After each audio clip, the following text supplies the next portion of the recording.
তাহলে আজকে আমরা ডিসি ডায়নামোর গঠন এবং কার্যনীতি নিয়ে আলোচনা করছি। তোমরা দেখো দুটো ছবি দেখতে পাচ্ছ, এটাও কিন্তু একটা ডিসি ডায়নামোর ছবি এবং এটিও একটি ডিসি ডায়নামোরই ডায়াগ্রাম। তাহলে এই যে দুটো ডায়াগ্রাম আমরা এঁকেছি কেন, সেটা আমরা পরবর্তী ক্ষেত্রে বুঝতে পারবো। এখন আমরা ডায়নামোর বিভিন্ন অংশগুলো সম্বন্ধে আগে পরিচিত হই। দেখো, একটা ডায়নামোকে যখন তৈরি করা হয় তখন কি করা হয়, উচ্চ ক্ষমতা সম্পন্ন চুম্বক ক্ষেত্রের মধ্যে তৈরি করা হয়। এইখানে আমরা দুটো চুম্বক ব্যবহার করেছি। এই দুটো হলো ক্ষেত্র চুম্বকের দুটি মেরু, একটি হচ্ছে উত্তর মেরু এবং একটি হচ্ছে দক্ষিণ মেরু। ঠিক এর মাঝে একটা অংশ আছে, দেখো নাম দিয়েছি EFGH। এই যে অংশটি, এই অংশটি হচ্ছে আমাদের আর্মেচার। আর্মেচার তারের কুণ্ডলী দিয়ে তৈরি করা হয়। এই ক্ষেত্রে EFGH হচ্ছে আর্মেচার কুণ্ডলী। এই আর্মেচার কুণ্ডলীর যে মুক্ত প্রান্ত, সেই মুক্ত প্রান্ত দুটি অর্ধবৃত্তাকার তামার দুটি রিং এর সঙ্গে যুক্ত আছে, যাদেরকে আমরা বলি কমিউটেটর। এই কমিউটেটর গুলি স্পর্শ করে থাকে B1 এবং B2 নামের দুটি কার্বন ব্রাশকে। আর কি আছে না, এই B1 এবং B2 এই ব্রাশ দুটি তার দিয়ে একটা এবং রোধকের সাহায্যে পরস্পর যুক্ত আছে।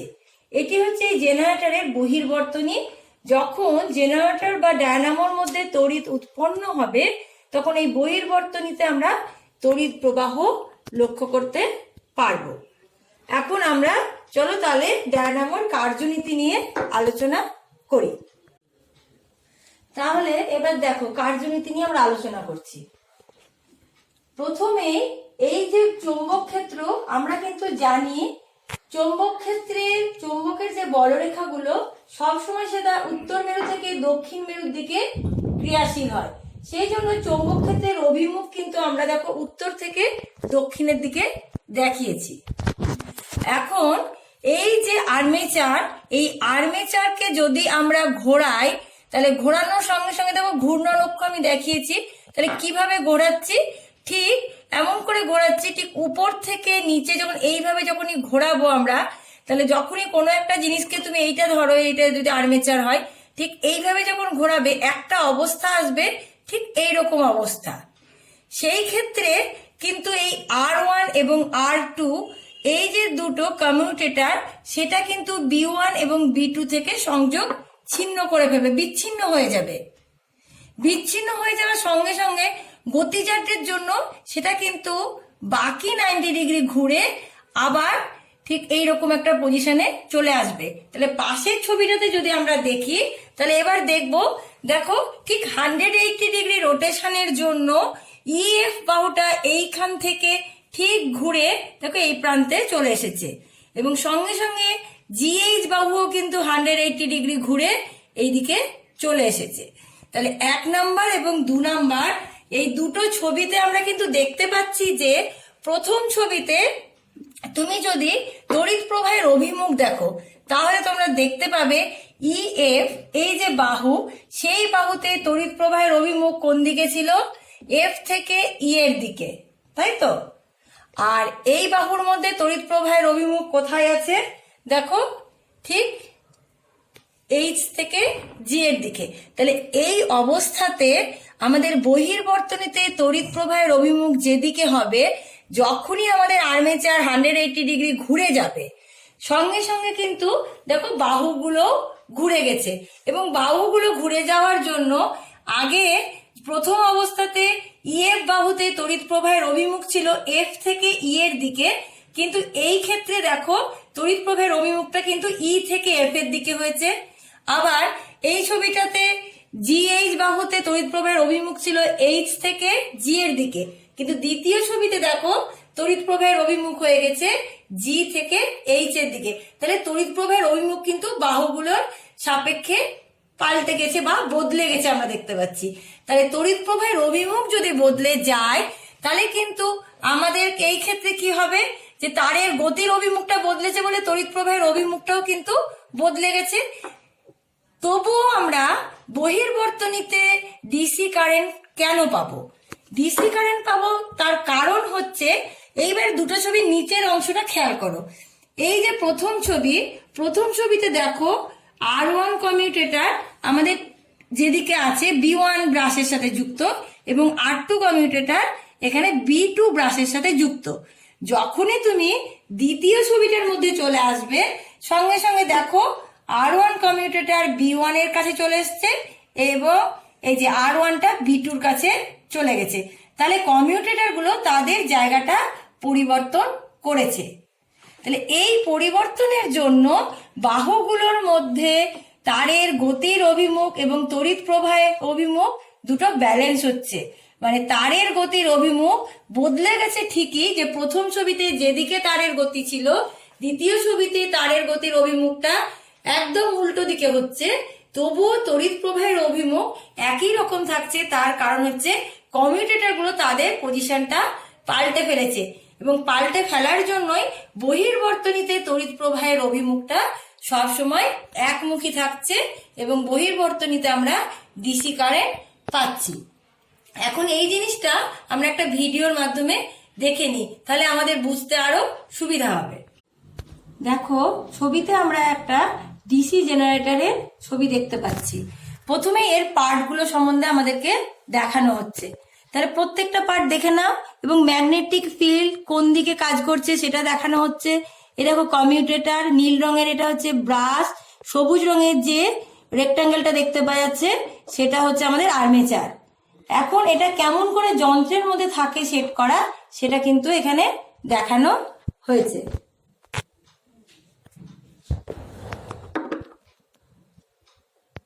এইবার দেখো যখন আমরা আমাদের আর্মেচারটাকে কেমন করে তৈরি করা হয় সেটা দেখানো হচ্ছে।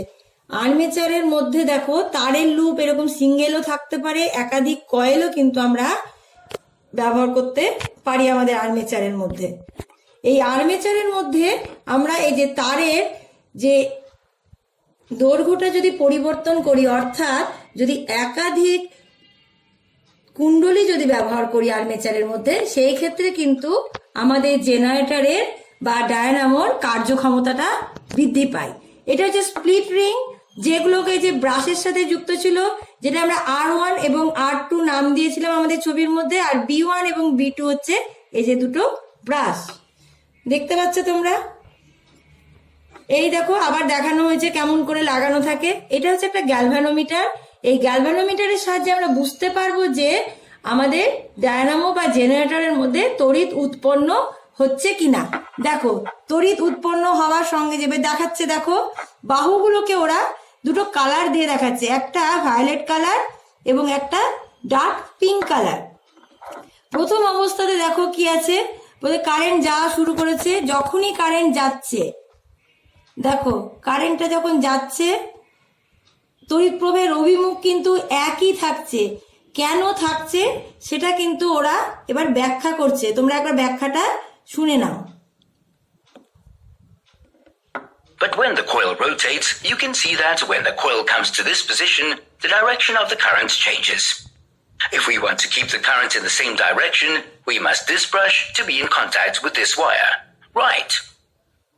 And then again, when the coil comes to this position, again the direction of the current changes, and again we want this brush to come in contact with this wire.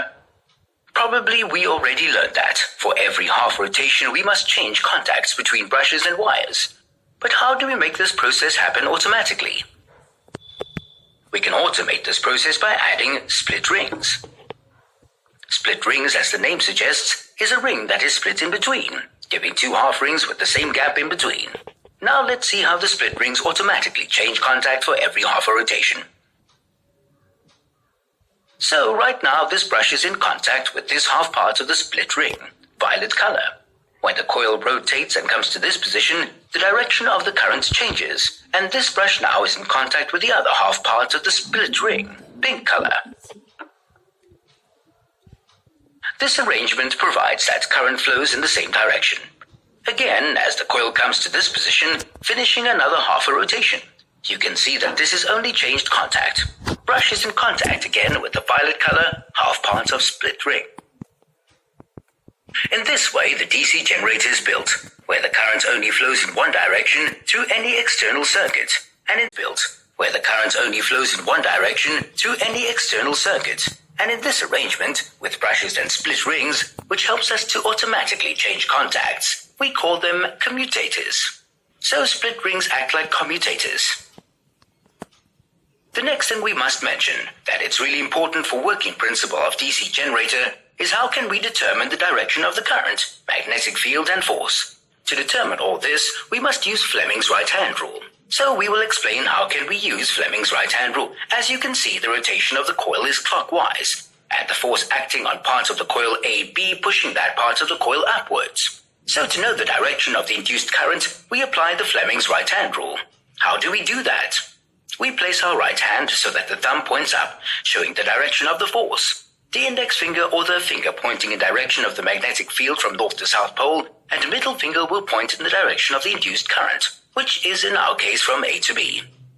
Similarly, to find the induced current in a part of the coil CD, we again use Fleming's right-hand rule. So the rotation of the coil is clockwise, and the force acting on part of the coil CD pushing that part of the coil downwards. The thumb points down, indicating the direction of the force, indexed finger or for the finger pointing in direction of the magnetic field from north to south, and the middle finger will point in the direction of the induced current, which is in this case from C to D. So to conclude, the induced current follows the path ABCD of the coil. The effect of the split ring commutator in DC generators is to ensure that the induced EMF is always in one direction. We can see that in this graph, where V represents the amount of induced EMF and T represents time. You will notice in the graph how the sine wave changes with rotational speed of the coil. The coil in this case has clockwise rotation. Increased rotational speed of the coil increases the amount of induced EMF. The induced EMF has a positive sign.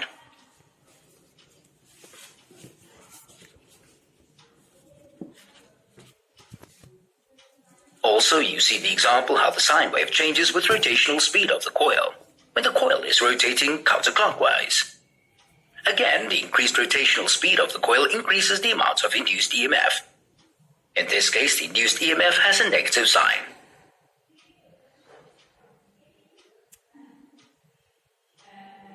To conclude, the DC generator has many advantages like the design is simple to operate, highly reliable, constant voltage can be achieved.